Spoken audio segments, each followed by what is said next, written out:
little rec conversation, some deep reactions, please. All this comics narration ain't late to me.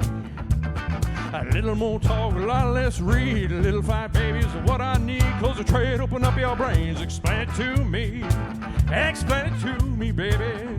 Explain it to me. Thank you, Vandello, and welcome once again to Ret Conversations. My name is Josh Wafta, a.k.a. Fallout Fury. And with me, yeah, come on. This is my family. It's Miss Leia Cameron. Hello, family. Little Bone Thugs in Harmony. That's right. Yo, fam. Yes, right. Fam. And auditing today's episode, the Baronessa, Miss Jennifer Holland, sipping her scotch, for we are recording on Burns Night. Welcome. An ode to a haggis. And I won't go into it because it's a 20-minute long poem. Yes, it sure is. It doesn't really have a lot to do with the topic at large. It does not. No. He had odes to a lot of weird things. He was Scottish. Yeah. So... Well, yeah. Maybe he just liked the word ode. Could be. Oh, I like it. I'm going to give it an ode. It was the fashion at the time. That's right. Like tying an onion to your belt.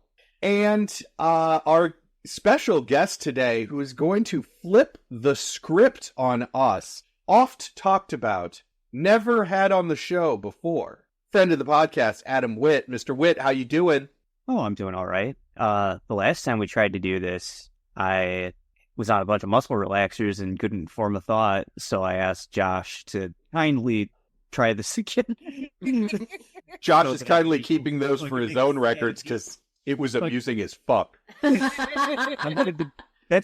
glad for that, but I wanted to make a stab at being coherent. Well, especially since you are going to flip our entire script on us, you are going to teach us about the Fantastic Four today. We are not, none of the three of us are huge fans. I have probably read the most, and I just, they never really grabbed me. Jenn knows insofar as Stretch Armstrong is the leader, and there's a girl. No, I know the team. Okay. I've seen movies. Okay. But I've not read anything. Right. Fantastic. Yeah, Fantastic Four. And Leia, we're going to go through what we've done on this podcast. But Leia, outside of that, have you read any Fantastic Four? I have actually not read any Fantastic Four, comics where they are the featured superheroes. No. Okay. I do know that Ben Grimm is a nice Jewish boy. Outside of that, I actually have basic rudimentary knowledge of the Fantastic Four. Okay. I will say I will die on the hill that Michael Chiklis was a great choice to play the Thing. It was the part where the costume looked like mashed potatoes that kind of screwed them. Yeah. They really, yeah. And I'm sure we'll get to it. Oh, and I know who Dr. Doom is because he has a horn, and you must not toot it. He also does that is Namor's horn, and Doom toots as he pleases. That's the rumor about Doom. Also, he does sing Biz Marquee in random memes. Yes. Yes, Dr. Just a friend. I will say Dr. Doom is a highlight for me. I do enjoy Doom. Yes. And it has been a long tradition in my notes that I write for Rec Conversations that Doom, when referring to Dr. Doom, is always written in all caps, Sure. Yes. as it should be. Yeah, I was going to say, is there another way to write it? I don't know. I think that is how it looks in the proper Latvian. Yes. Yes. I will say they have missed the boat both times that they have tried to put him in a movie.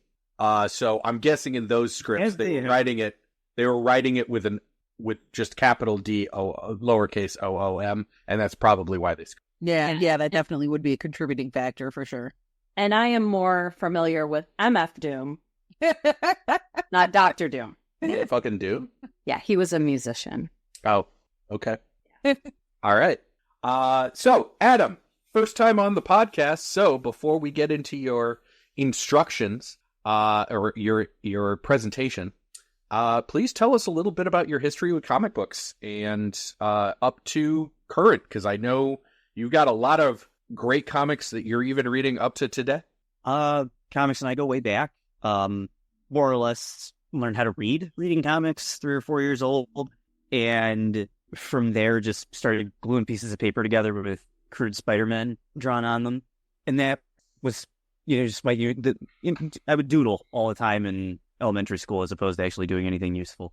And later, I had maybe my early teenage years, I wasn't as into comics, but then I started going to a local comic store that I more or less grew up in and picked up at the time Astonishing X-Men by Joss Whedon had just launched, Marvel Knights Spider-Man by Mark Millar had just launched, and I read previews in Wizard magazine. So I ended up going to the comic shop, and that was where the habit started back up for me and hasn't stopped since then. I've written comics, I've edited comics, I had a short-lived podcast about comics. It's a long list. You got any particular comic shops there in the Chicagoland area that you want to shout out? Amazing Fantasy Books and Comics in Tinley Park, Illinois. They also have a Frankfurt location that I've not been to, but I've heard very good things about. Excellent. Yeah, we have done a activity when Chicago people come to visit we call it Tour Day Fucked Up, where we used to go to breweries when we were younger. We've been doing it for like a decade at this point. Yeah. We have been talking about changing that and doing comic book stores and libraries. Yes. Yeah, that is an excellent idea. The Tour de Adam Witt, it sounds like. I could show you all the good places, but no, Chicago's always, and interestingly, the south suburbs of Chicago have always been kind of just filled with comic shops. I was spoiled for choice even as a kid growing up in the late 90s. Which is really weird to think about, and a lot of those places are still in business. Yeah. I don't comic shops they have down here, whereas where I grew up, all of them have closed. Yeah, except for I think that I can think of. And the city itself has a terrific bunch of comic shops, many within spitting distance of each other. It's a worthwhile tour to make. So the last coming up on 11 years that I've been with Jenn, she came from Chicago, and so her kids were still in Chicago, so I used to travel with her a lot to go to usually the suburbs to see random friends. And whenever I was there, I'd be like, okay, where's the nearest comic shop, and just pop into it. And one of the best ones that I can remember, and I do not remember the name of it, but I do remember very vividly that I had to walk through an alleyway to get there. That is LAK Comics, probably. Oh, yes! That's in the city. Is it? Yeah. Yeah. It is. Okay. Yeah. That place is still there, and as far as I know, I think as recent as 2019 it was there. Well, and I didn't even look it up. We were walking down the street, and they have a sign that basically just has an arrow down an alley. It's like this way, yep.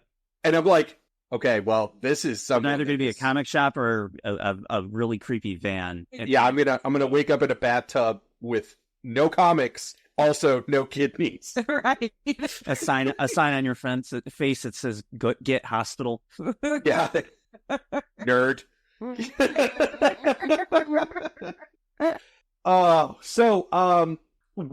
What would you recommend to people now? Like, what has really impressed you? Let's go with the last 5 years. What's your big find? I could name a lot that I even just read last year. Zoe Thorogood is mind-blowing.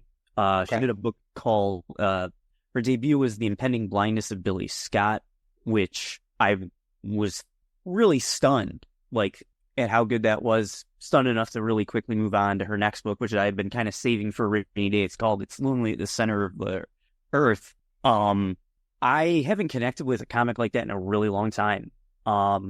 It's largely autobiographical, that one.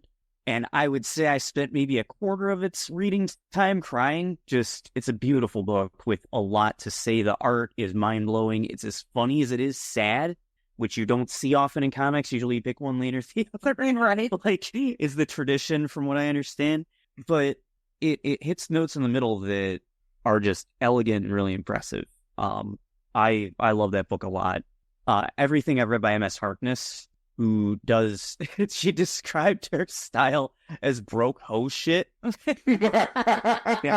can't even begin to tell you how broke hoe shit my life has kind of been throughout history. So it's one of those things that you read on a relation level, Have you ever been so broke that you would put pee in your eye to get rid of pink eye? No. No? Yeah, we're not the same. We're not the same at all. Like on purpose? I suppose on accident? I mean, I don't. Where is the pee happening that it could happen on accident? Man, I do not know. Why am I this close to the toilet? This is what happens when you go to Alley Cat Comics. Genuinely, this is not what happens. All right, well, we're gonna get sued. Quiet, boy. We're gonna get sued. So, well, thank you. I'm definitely gonna check those out. I do not. I dip my toe a little bit into the world of indie comics, but haven't really done the full jump. That's my job. In terms of mainstream books, I think Mark Waid is doing career best stuff on Batman Superman World's Finest right now. I know you're not much of a DC reader when you can avoid it. That book is just balls to the wall, good superhero fun. I can't recommend it enough. I will say the current one of Nightwing, I'm really enjoying since the new run kind of started. That's man, I've heard so many good things about that and not read it. I should probably take the dive and do that myself. It starts right after Alfred has died, and you find out that everything that Alfred ever made, he basically reinvested into Wayne Tech. So when he dies, he leaves everything to Dick, and Dick becomes a billionaire. And so Dick's idea is, I'm going to do what Bruce did, but do it better. Oh, that's very cool. That's a really It is. It's extremely cool, and it's a very interesting way of approaching it. Plus, they get... I'm surprised I've heard more about it. I mean, it gets talked about, obviously, but I mean, like, from people I know specifically, I feel like this is one I could easily recommend to friends, even if it's not something that I get into when I read it. Thank you for the recommendation, though. Absolutely. So, for anybody who has not listened to our podcast before, it's going to be a little different. The rules are the same. The professor is different. So, Adam Witt, friend of the podcast, Professor A, is going to take us through the Fantastic Four and explain to us, us being Leia, myself, and Jenn, why we should appreciate, or at least check out, some Fantastic Four stuff. We can pull the emergency brake on the podcast at any time and ask Adam questions that he then has to answer. If he cannot answer it, we do have the Baronessa, Miss Jennifer Howland, here, and it is her job when she audits these classes to just make something up. It then becomes canon. So you can point back to this episode in case you get in an argument with comic nerds and say, no, the Baronessa rule is in effect. This is canon. I don't like it. The Baronessa rule. Yes. I don't give a shit what Marvel says. The Baronessa rule trumps even Stan Lee. Yes. Well, and he can't argue. So, that said, in order to set this up before we get into your presentation, I have some notes here. And the notes are episodes of this podcast that we have done before, major events that have happened in Marvel, and the Fantastic Four's portrayal during them. This is the part, by the way, Adam, that you can pull the emergency brake while I'm going through these to clarify or make comments. I don't try my best if needed. So, or make fun of him. Yeah. We start with the OG episode, Civil War. Reed takes Stark's side, first of all. Sue leaves him to join Captain America's side. And by the way, I have the note here, also leaves the kids and goes to hang out with Namor, which is basically like abandoning your children with your husband who you know is not doing good things and going to your ex that still says to your husband's face how much he wants to bang you. Yeah, it's weird. That's kind of gross. Ben Grimm, during this storyline, expatriates to France. Go, Ben! He goes, all the sides are fighting. Fuck this. I'm French now. There are some brilliant panels of him in a beret. I only thing I remembered about that story until you started talking about it was the panel where he's in the beret. I'm sorry. No. Oh gosh, no. I was just going to make a side comment about how much I love baguettes. So you're absolutely fine. He does, ladies and gentlemen. I've seen it in real time, live and in person. And this specifically being Leia's first foray into the Fantastic Four or experience the Fantastic Four. Her first experience with Johnny is that Johnny Storm arrives at a club, is a dick to civilians when he cuts in line, and the civilians then beat him into a coma, which he is in for the rest of the event. Yes. Yeah, and that is kind of mine. You question? Yeah. But that's kind of my take on Johnny, is that he's just like, he's either like a minor douchebag or he's a huge dick. That's it. There's no... Both accurately portrayed by Chris Evans. Yes. In the Fantastic Four movie. Yeah, true. Okay, moving on. Secret Wars. So Ultimate Reed, which is the maker, is the main antagonist and infinitely more interesting. Yes. In Battle World, Sue is Doom's wife because he is God and has made her his wife. The Thing is a gigantic, like the Great Wall of China. Johnny is the sun. Not the son of someone. Right. The sun. The star in the sky that warms our planet. Yes. And Reed leads the rebels from 616, but he's, like, witnessed his family die in front of him, and so he's grieving and, like, really reckless throughout that whole event. Yes. We move on to World War Hulk, where Reed is part of the Illuminati. This will be a recurring theme. The Illuminati's never a good idea. Nope. Reed and the rest of the Illuminati had the Hulk shot into space. When Hulk justifiably comes for revenge, the entire Fantastic Four, even while saying that was a dick move, Reed, back him up and fight the Hulk. Then there was Original Sin, known for clones, the moon, and eyeballs. Leia Karen's favorite book. Yes. Time. Only the Thing is involved in Original Sin for reasons. You know, there's an argument to be made about the Jewish lunar calendar and whatnot, but other than that, I don't know. Devil's Reign. The Baxter Building is basically raided in issue 1. Thing and Johnny escape with the kids and are kind of around, but they're mostly babysitting. Reed and Sue are in prison during the whole event. Yes. A prison, by the way, that does not separate men from women. No, it's just like the coolest co-ed prison. It's like space prison. Yes. Party prison. Sexy prison. And then my absolute favorite, Secret Invasion, in which Reed is doing his Illuminati thing, which is never a great look. He's also kidnapped and tortured by the Skrulls. Thing and Johnny spend most of the event with the kids trapped in the negative zone. Reed comes in towards the end with a MacGuffin that exposes the Skrulls. There is no further explanation. The reason that I put this one last, this tends to be a pattern of problem for like 7 issues of an 8-issue run. In the 8th issue, Reed inexplicably comes up with a MacGuffin that solves things. So, that is kind of our experience with the Fantastic Four. Other than one of my first comics ever was picking up a random Fantastic Four comic that was in my barbershop when I was like 6. So besides the barbershop experience, are you trying to get me to like apologize to you for this? No, I'm just setting the stage. Your podcast, man. Yes, but it's your problem now. You chose to do this. I'm so underqualified. Adam, I am looking forward to you explaining why I should like these people. Because I think you can. I think you can. A big element of it comes from suspension of disbelief, to be honest. No, and I mean that's the honest truth of it. Is like if you look at continuity as a straight line or even a line that bends, you're gonna get conflicting versions of the characters, or you're gonna hope that they grow up, or you're gonna hope they don't grow up, whatever it might be.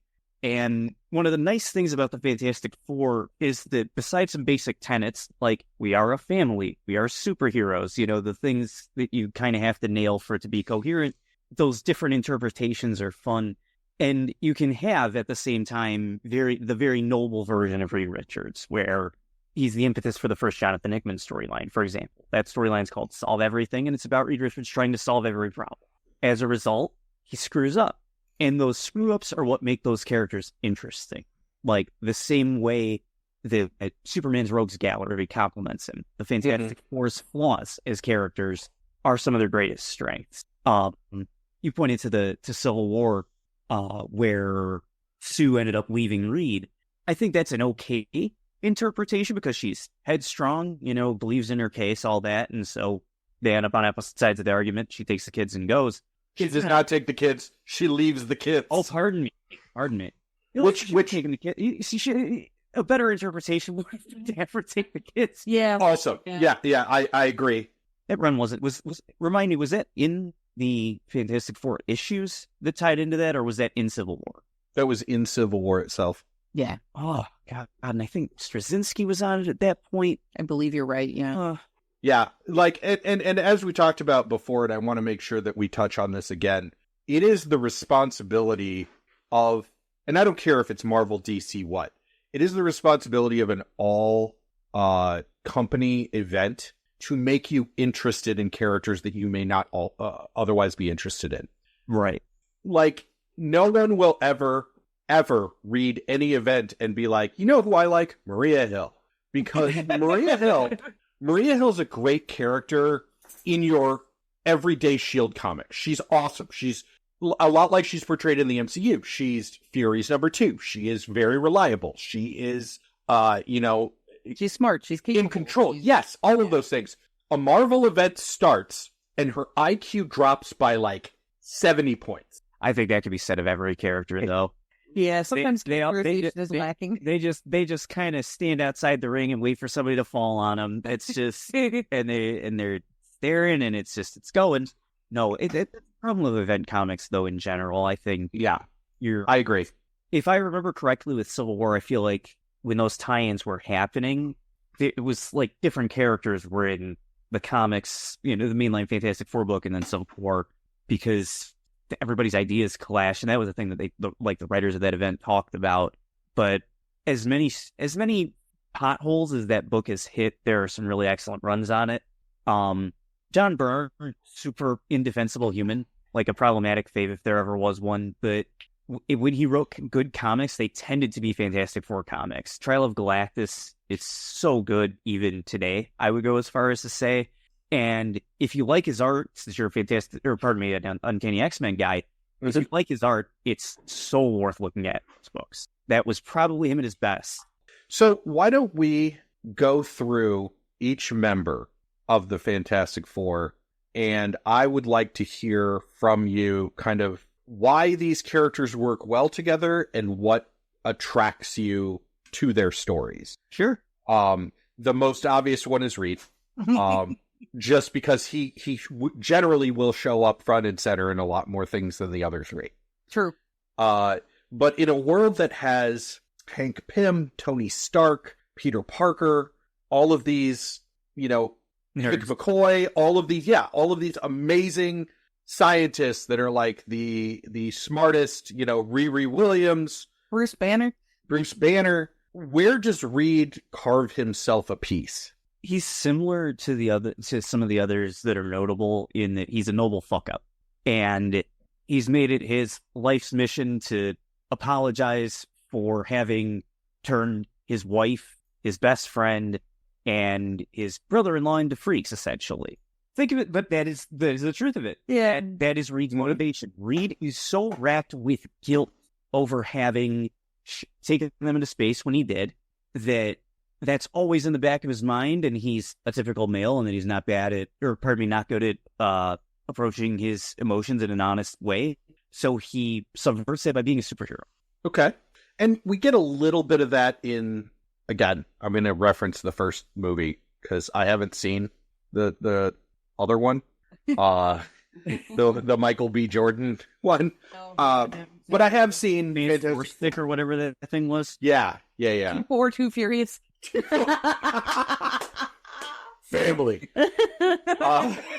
That's the theme for today's episode. But let's be honest. Vin Diesel would have enriched any Fantastic Four movie just by being there. Yeah, true. Yeah, that's true. Well, because I kind of feel like any movie with the Fantastic Four, they're kind of screwing it up.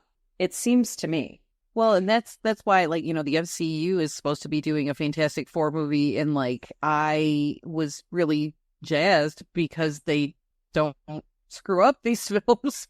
You know, I was like, this is probably gonna, you know, actually be the first time we see the Fantastic Four on a movie screen where we're not just groaning in pain the entire time. Yeah, I mean, it's also the issue of, and you know, maybe we'll talk about this a little bit, a little further. I'll put a pin and make a note. But the issue with modernizing the Fantastic Four. But okay, so Reed is covered. Let's move on to Sue. She's a tougher one in that she's one of the more likable members of the Fantastic Four on the surface. She's got an interesting power. We go back to family because it's Vin Diesel time. She's the Michelle Rodriguez. Yeah. If I had seen those movies, I would understand that reference. But or if I had any idea of any famous movies, My friend, really more of the problem is that I just. My friend, you enjoy edibles, so I can recommend no franchise more than the Fast and Furious franchise. Oh man, that never occurred to me until. Oh my God! You love explosions. I do love explosions. So, like, okay, yeah, no, that all of a sudden makes. So I used to have this thing where I would, you know, consume cannabis and then watch horror movies, which is really dumb. Don't do this. Don't do that. Yeah, half of my horror movie list that you went through and put notes on says do not watch while high. Yes. Yes, there were several where I was like, don't. And you know how I know that? Experience. Right. But Fast and Furious films actually seem like they would be a much better alternative. So thank you for that. Yeah, they're fantastic. Any bad action is great. Seriously, if you're like, I want to watch something that's going to occupy my brain that I don't have to really think about, and I need to not have to pay attention to it, bad action movies. Find Statham. Yeah, seriously. I love Jason Statham, but he has done some really stinkers. Yeah. Yeah. The other night we watched Chaos, which has him, Ryan Philippe, and Wesley Snipes. Oh my God. Actually, that one wasn't as bad as I thought it was going to be. But anyway, we're getting far. But I digress, as Taz would say. So Sue, Thank you. Sue is she's the heart of the group essentially, but she's also the brain of the group, but she's also the conscience of the group. She wears a lot of hats, all of them apparently invisible. She has what I would call the Jean Grey problem. She's the girl, and a lot of times, especially in the earlier stories, that's her story. Yeah, absolutely. And I think that's one of the parts that's that including the children of the group helps. Mm-hmm. You've got a little bit more. It disrupts a bit the typical structure. But in terms of Sue as a character, she's probably the most powerful member of it. She can kill and choose not to, which is powerful. I'm trying to. There are just so many stories I cannot think of because I've become a person who's on muscle relaxers, which I apologize for. It's all right. Well, it seems to me that her powers are not including Ben because he's just smart. Even though he's made of rock, he's smart. But her powers seem to be, as you pointed out, the most powerful, but also the least visible. And that's not meant to be a joke. Right. Right. Bending light and creating force field. It's not flashy. Right. Like fire or being Stretch Armstrong. Yeah. Or being a noodle arm guy. Yeah. Or being huge and made of orange rock. Right. Yeah. So I get what you're saying, and I agree. So I'm going to jump to somebody that I think we're all coming into this being, if not okay, if not like over the moon, then at least okay with, and that is good Jewish boy Ben Grimm thing. Agreed. Which the biggest mistake that I've ever seen for him is that people will write him as dumb. Yeah. And he is very much not. I mean, the man went into space. If you asked Tim how he felt about that, Who? He probably would not. Him. He probably Oh, consider him. Well, with the whole having turned into giant organic rock thing. Yeah, but I mean, like, you don't go to space if you're like not that. Well, it used to be that way. Yeah. Now you can be a No. billionaire. Yeah. Yeah, that's okay. And you can go to space on a giant Isn't it penis. terrible that it was more realistic for this to have happened in 1963 with people who are competent? Yeah. Yeah.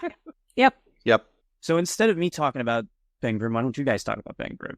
You already like him. Yeah, he was great. I don't need to sell you on him. No. True. I don't have much. I don't have much experience with Ben Grimm, but I have enjoyed him when I have seen him in the aforementioned runs that we did on the podcast. But I think that's just because I have an affinity for members of the tribe that I see in comics, because there aren't a ton of them. And my other fave, of course, being Moon Knight, who I need to read more of. Okay, here's a good question. You would know this because I don't. Do the Fantastic Four have any singles runs? I almost said singles matches, by the way. Are they always in a tag team? Right. There's the occasional book here and there. I think there was a recent Sue miniseries. I did not read it. There is a very good earlier mid 2000s thing series. It's maybe 10 issues, 8 or 10 issues by Dan Slott, and you get to see him hold his underground superhero poker game. Nice. Among other stories. Yeah. It's a I very want to fun see book. that. Yeah. That is an extremely. I would be interested in reading that. And does he go to shul at any point? What? Does he go to synagogue? No. That's sorry. Possibly. I actually don't remember. It came out a long time ago. I think it was a piece of fan art that I saw. I don't think it was actually a comic panel, but I did see art of Ben Grimm with like the kippah and the talent and whatnot. And I thought it was just the most endearing thing. I was like, I already like this fellow, but that's really cute. So I was curious. No, yes, he does go to temple. I've seen, I'm trying to remember what I've seen him in, but I know the panel you're talking about. Yeah, okay. And they go and basically, they're like, oh my God, there's an emergency. He's like, it's Saturday. We have not yet had Havdalah. We cannot do it. So yes, he's a practicing Jew. Yeah, Torah actually would permit, if he was going to go save somebody's life, he could actually break Shabbos to do so, because that is what we are.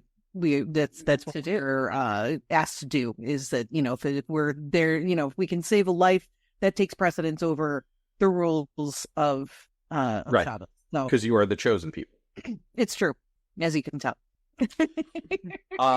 One of my favorite things to get to Ben is actually his relationships. And I don't know when this started, because again, I don't have that much history. And maybe, Adam, you can help me with that. There has been an effort since I started really reading comics in the 90s that Ben has always been more of a nurturer even than Sue. He's the one that takes care of the kids generally. He's the one that will kind of pull the family together when they need to be pulled together, especially when Sue and Reed are at odds. And he's the only one that, through marriage or blood, is not related to the other three. Yeah. I can recommend you 2 Fantastic Four stories based on what you just said. There's a single issue that covers Ben getting married to Alicia Masters in the Yes, the blind woman. Yes, that is such a good book. That is a tremendously good book. I think that'd be a good place to start if you wanted to read a Fantastic Four story that kind of like gets in, gets out. And I'm trying to remember the other one that I had thought of. I don't see a lot of correlation between, but I'm like, what Marvel, what's up with you making men into other things? Beast and Thing and Hulk and yeah. So, but I don't see Hulk in the same vein. Hulk is different to me because both Beast and Ben, the Thing, are scientists. They're scholars. Well, so they're is Bruce thinkers. Banner. Well, yes, but it's a dichotomy. Hulk is a dichotomy. Right, that's a Dr. Jekyll, Mr. Hyde. Yeah. Oh, But Yeah. Yes. Yes.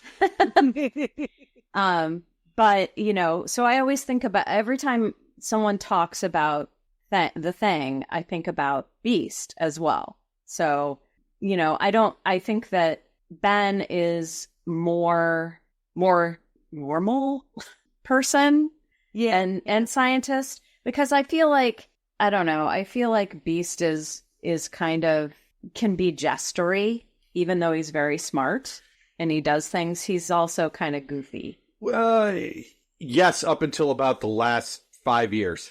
Yeah. I really didn't agree with that. Yeah. Yeah, he's actually worse than Dark Beast now. Actually, okay, good segue. Are the Fantastic Four mutants? No. John, Sorry. oh no, it's all good. Because they seem to pop up a lot in X-Men or X-Men adjacent stories. The Fantastic Four got in a spaceship and went into space exploration, and there were cosmic rays that hit the spaceship.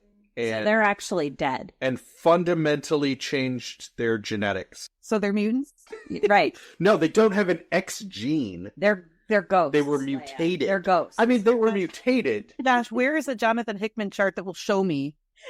I'll fucking find one. Don't you tempt me. It's a Venn diagram. You wrote the comic for a number of years. That'd be a good place to start. Yes. And I also keep talking over Jen, which makes me feel terrible. Jen, can you Oh gosh, no. 25 minutes so I said I know. You're fine.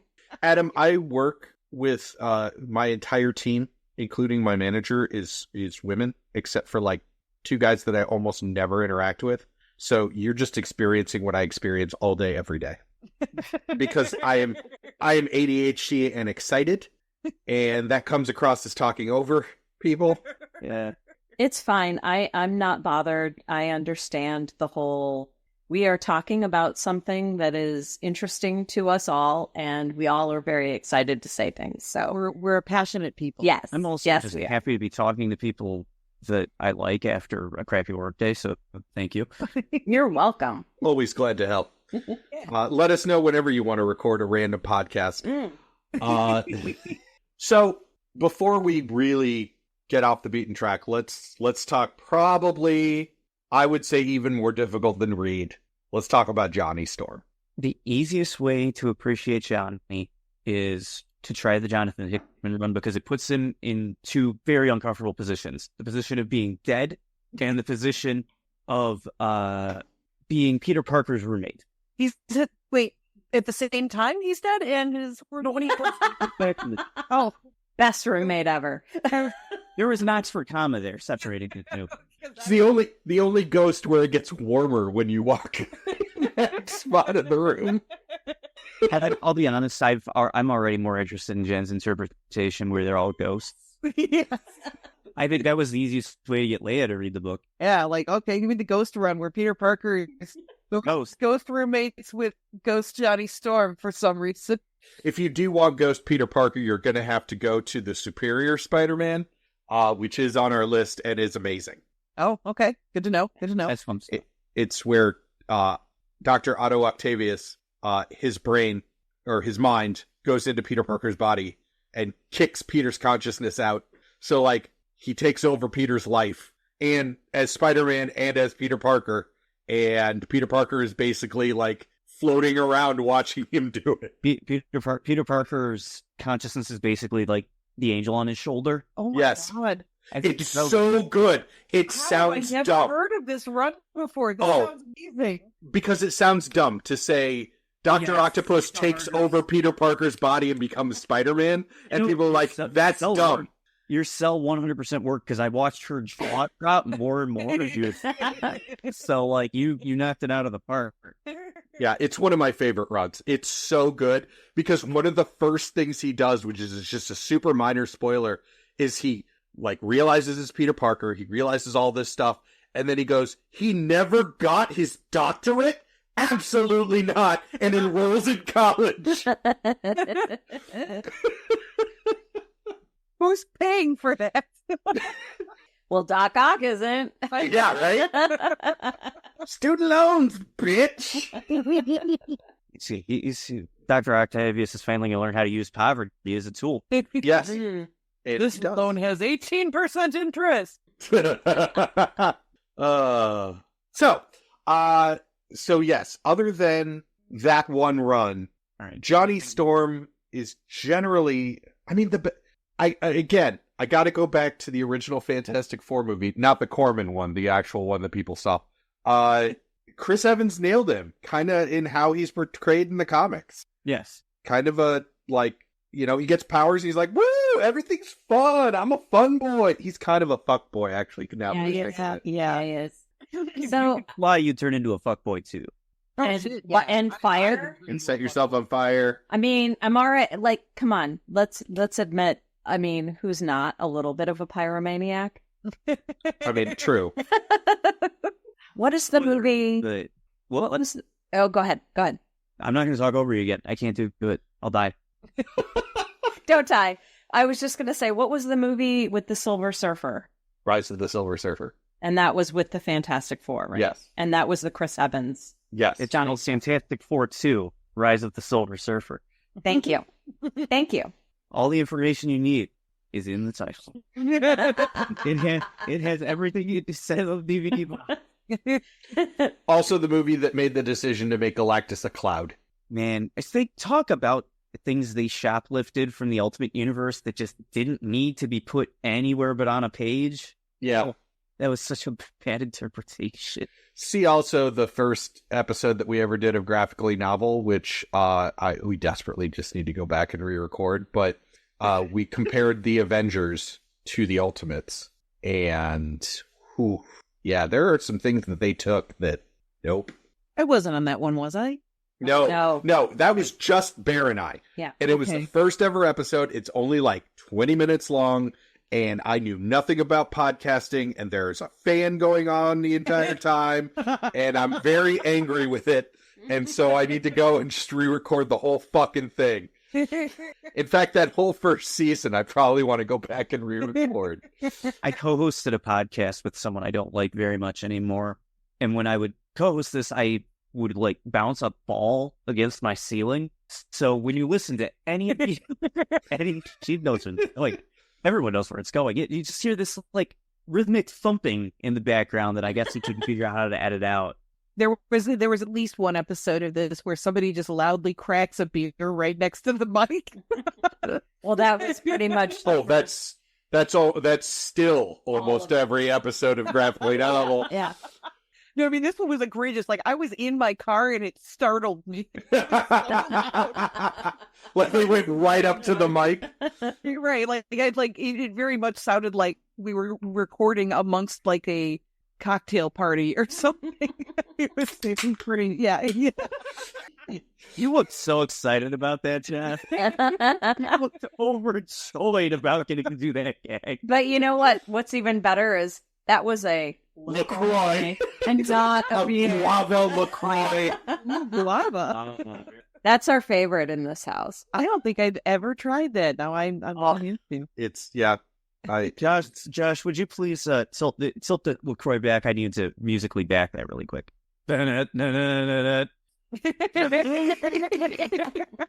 So, we've talked about the components of the Fantastic Four.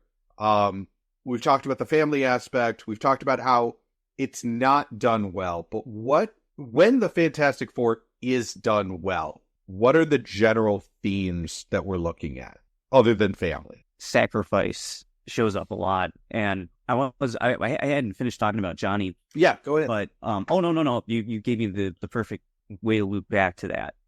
Spoilers are okay, as you told me, so Yes. I'm gonna spoil some of the Jonathan Hickman run. Johnny sacrifices himself to save everyone, basically.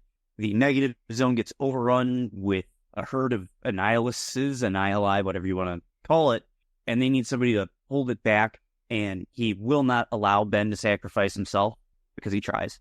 Has him stay with the kids, goes into the negative zone, shuts the door, and goes nuclear and tries to take down these annihili, Oh, that's smart. whatever. And then ends up spending all his time down there getting tortured. Oh, that's terrible. And you find that out in the issue where he comes back to life, so to speak. Oh, okay. All right. But that's the kind of thing that Johnny is. I think he needed that moment to be honest. I think I'm able to say he's a likable character because of things like that happening in more modern interpretations of him. And that's another part of it is just like some smarter writers have come out of the book and said, well, maybe let's tone down like the partying. Maybe let's tone down the tail chasing, The smarminess. the smarmy. There's a lot less smarm. The recent writing teams have tried to make him more likable, and I believe have succeeded by not necessarily changing the character, but interpreting it differently. Just like tweaking it here and there. And Johnny needed it. He needed modernization. See, and that comes back to what I was talking about before. Thank you, because that pin, I'm going to pull it out now. Modernizing the Fantastic Four, actually modernizing a lot of comic book characters that have such a history is difficult.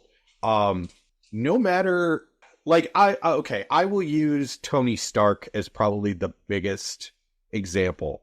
No matter what Tony goes through, no matter what mistakes Tony makes, he doesn't seem to learn from them, because the next run is just back to, okay, we're going to start again with Tony Stark. Right. What everybody knows is Tony Stark. And very few writers will actually go back. And you know what? I'll admit, probably the writers that I like the most are the ones that actually have the continuity there. So like your Gail Simones, your Tom Kings, as much as he is a scumbag, Joss Whedon has a very great understanding of history and how to bring it into a comic. You talked about Astonishing X-Men, which right here on my wall, I have issue number 1. Wow. It's a minority of writers that will go back and say, no, Civil War happened. Tony learned from Civil War. And really, it didn't come up until Civil War II, where, the writers doing Civil War II were like, no, he's been through this before. But it was only used as a point for the present. And then after Civil War II, Tony's just back to being Tony Stark again. Yeah, Marvel does that quite a bit. I mean, I could go on at length about similar things happening to my girl, Natasha Romanoff, Black Widow. Yes. There's entire segments of her history that are just ignored, or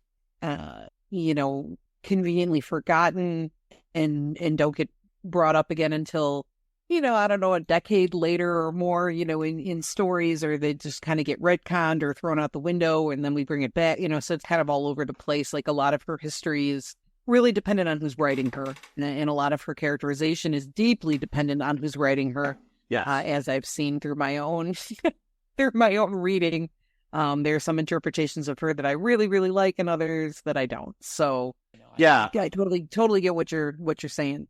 Well, and I think that that's part of my bias against the Fantastic Four, because, I've seen characterizations of Sue as being, kind of a, I know she's supposed to be an extremely intelligent woman with wherewithal, but a lot of times she comes across as being the woman that kowtows to whatever the dude wants. Laundry read. Yeah. The only thing I say is that a lot less in recent Fantastic Four stories, and putting across her competence, her high level of badassery really has been a priority that a lot of the people who've held that book in previous times have taken seriously. That was a thing that was very right about the largely misstep-heavy Matt Fraction run. Hickman absolutely knocked that out of the park. I love Mark Waid's interpretation of Sue. There are a lot of very good stories out there, or like just where she is an important character in the story, as she should be. It's not, she shouldn't just be an afterthought. And a lot more of the writing teams that came on started to realize that you can't just exclude an entire member of the group, no matter how many events it happens in. Yeah, true. Right. In baseline Fantastic Four, what the hell needs to be there? Yeah. Right. There are 4 of them, actually. Yes. Yeah. Right.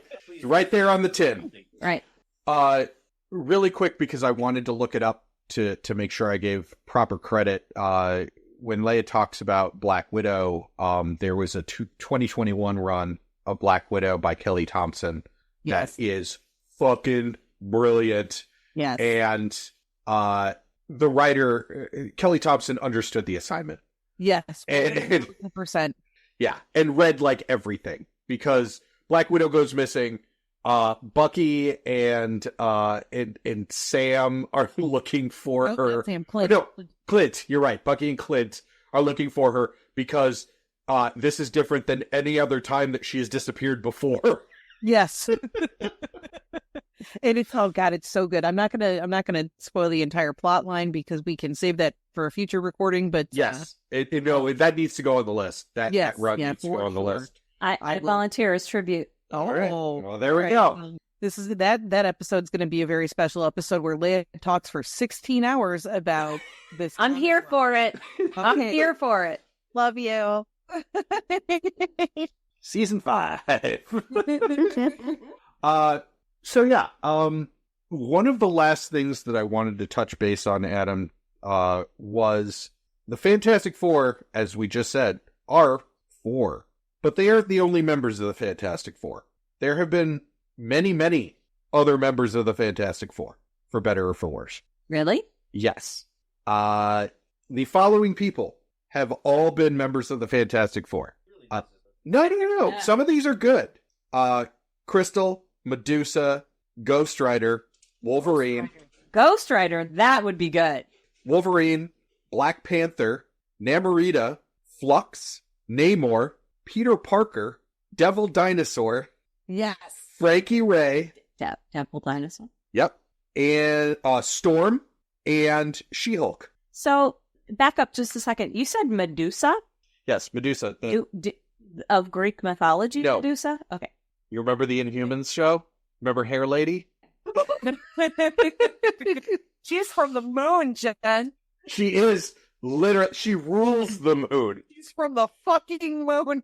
Her vertical leap is beyond all measurement. You're part of the moon now. You're part of the moon now. Our Moonfall, you are the worst movie I've ever seen in the theater that I did not walk out of. Wow. And he's like, I'm going to make you watch it. I'm like, no, you're not. I know how terrible it is. Yeah. We watched the Cinema Sins for it, and that was good enough. No, we listened to How Did This Get Made? How did this get made? Yeah. Actually, if we're going to, talk about that episode of How Did This Get Made is one of the, it's got Jason Mantzoukas on it, who is the most ridiculous human on the planet. And that episode is insane. It's so insane. Yeah, he's Ridica-Greek. Speaking of Medusa. Yes. I personally... Full circle.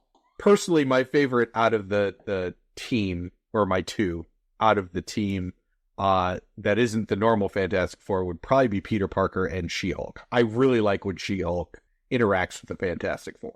I like when She-Hulk interacts with anybody, honestly. Yeah. I was going to say, I think I need to know this because is she like acting as their attorney? No, she's like a full-on as the Four. I don't remember who is gone. I want to say it's Thing. That Is would gone. make the most sense in terms of subbing in, but Right. no. She... Adam, do you know? I actually do not. Okay. Jen, what's the canon here? I want to say Johnny. John. And when they say flame on, she just does. She just snaps? Yeah. What? Flame on. Bish? Fish, please. Oh, also Luke Cage is a member of Fantastic Four for a while. And he replaces Stretch Armstrong. And Sue is very happy. Wow. Oh my God, delete Yes, I will send you $100 right now to delete this. I was going to go through Leia, and I don't want to do it faster. It has nothing to do with the joke Jen made. It's been the highlight of the show.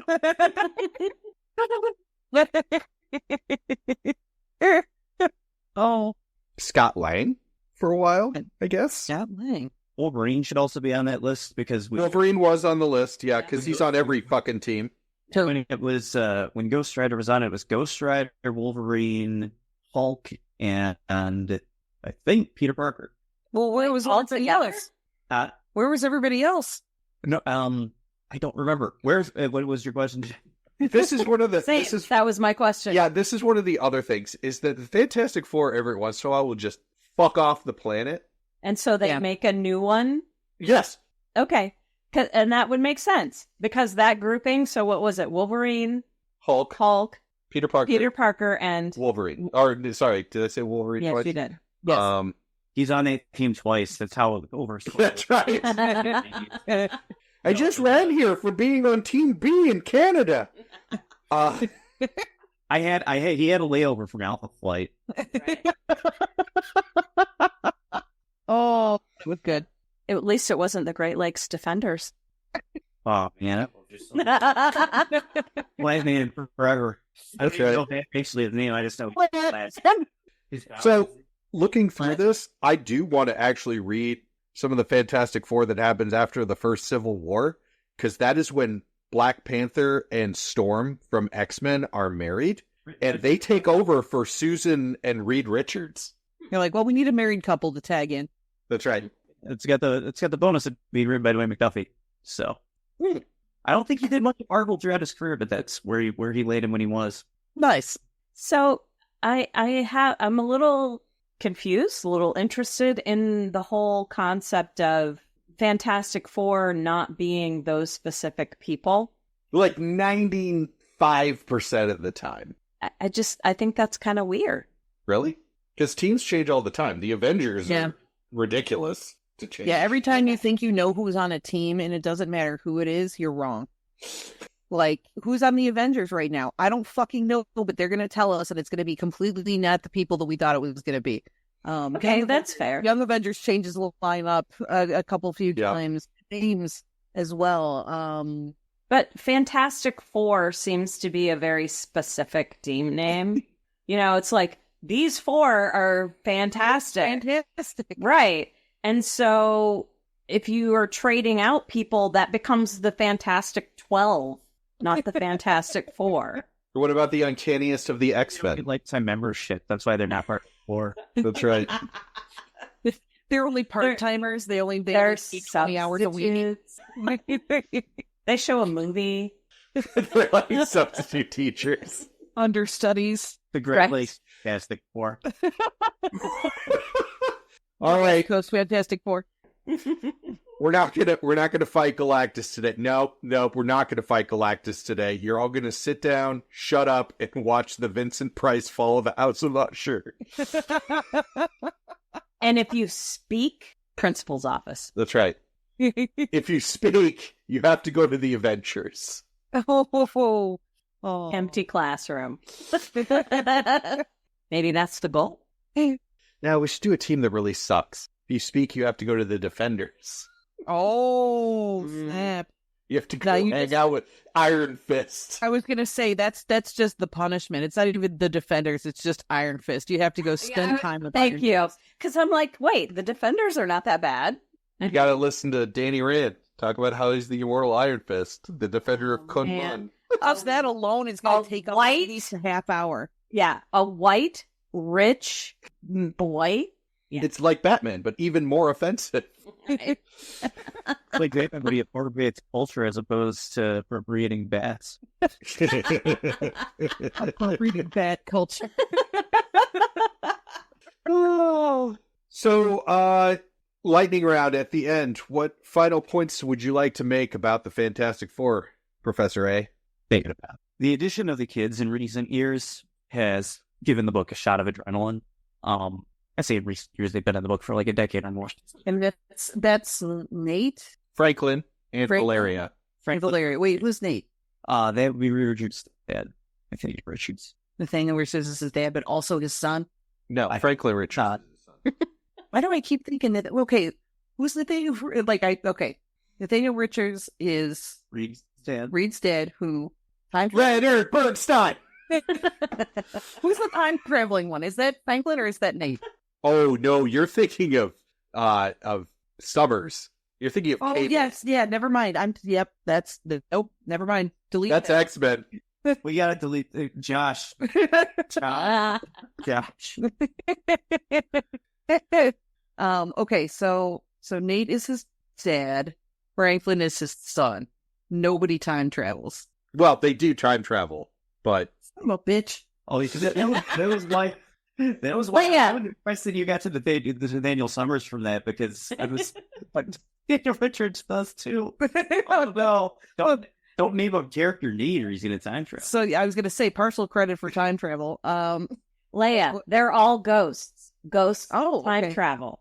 Okay, all right, that makes more sense now if they're all ghosts. You leave ghosts through time every time you time travel. And the other kid is Valeria, who marries Dr. Doom. no, she is named. She was delivered by Doctor Doom Oh, shit. How did I know that?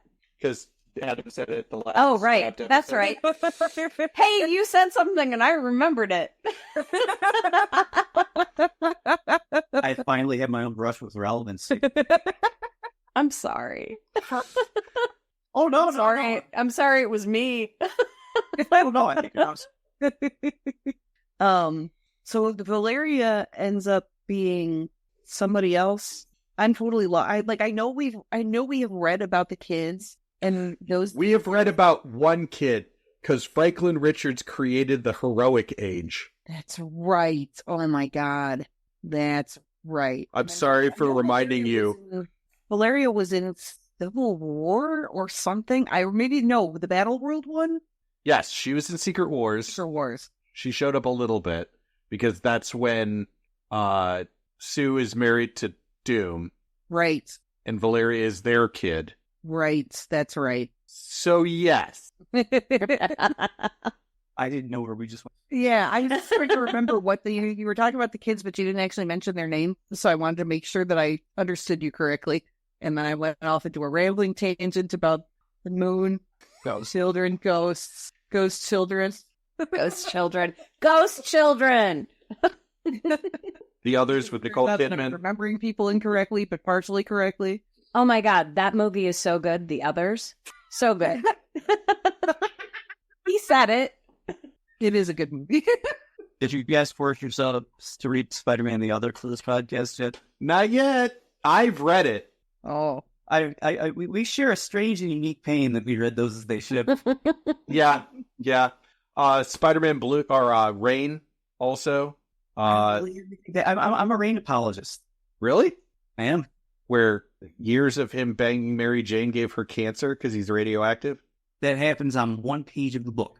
Well, I mean, it only took one page of the book for Hank Pym to slap Janet, and that's all he's known for. true enough. I mean, Daredevil, it's the only thing that he's known for is slapping Black Widow. So, Well, he slapped her on the ass, though. Like, Lying. How did he know? his Daredevil radar said He's trying to pick her pocket. he had the radar for that booty. it was raining. It was raining. Oh no. Evanescence was No. playing. Somebody's going to get brought to life. Thank you. It was my immortal in the Daredevil movie. Oh my God. Oh boy. Because much like Amy Lee, I was tired of being there. Yikes. Oh my God. Well, if you want to know anything about 90s pop culture, Josh is your guy. So this is how the finale ends, not with a bang, but with a whisper. Any other notes on Fantastic Four or any other recommendations for books that we have not touched on?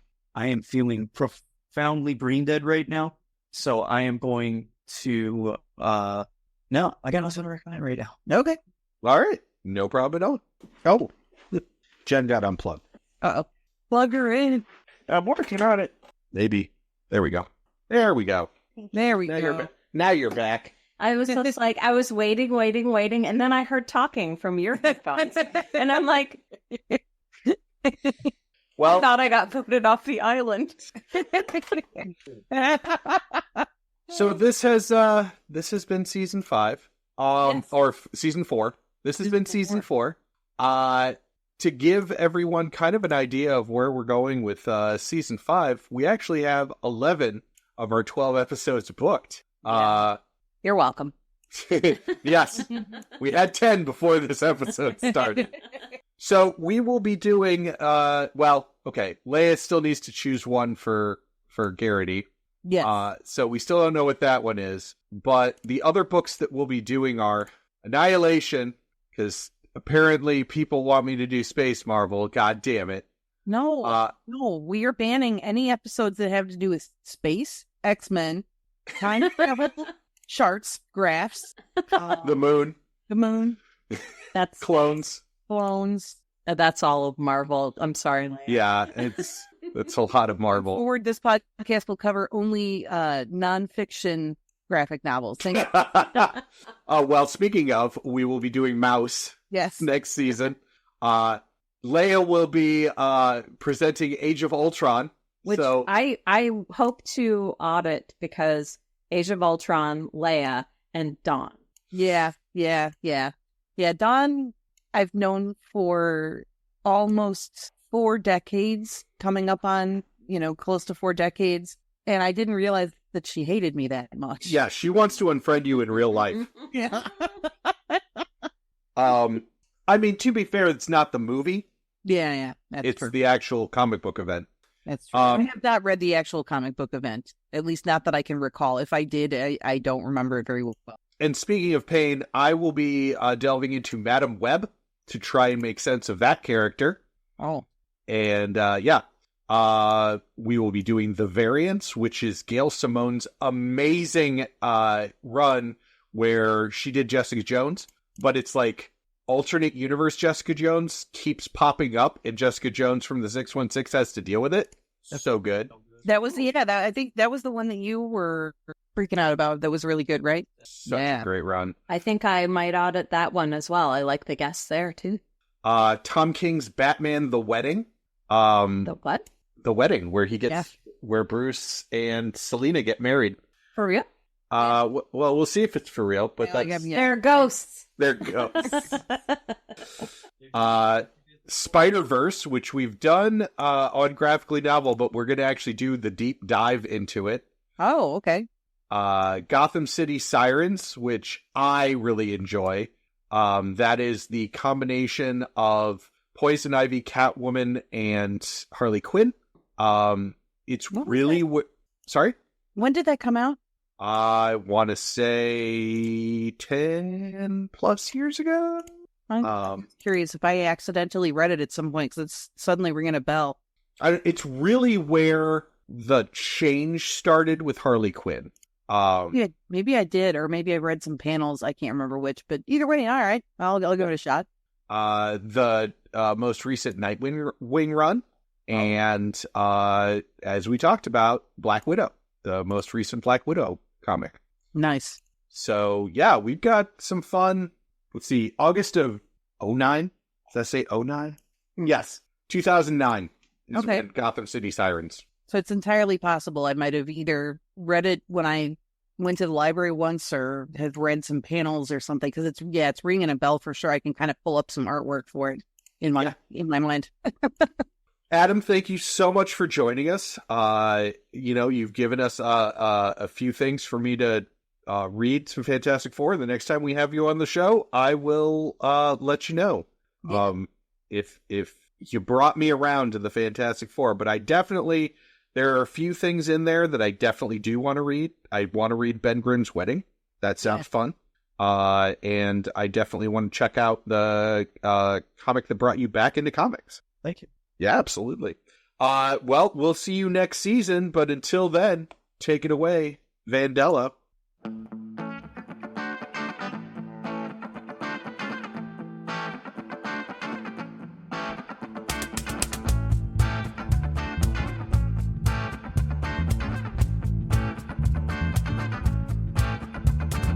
little wreck conversation, some deep reactions, please. All this comics narration alienating me. A little more talk, a lot less read. A little fight, baby, is what I need. Close the trade, open up your brains. Explain it to me. Explain it to me, baby. Explain it to me. Explain it to me, baby. Explain it to me.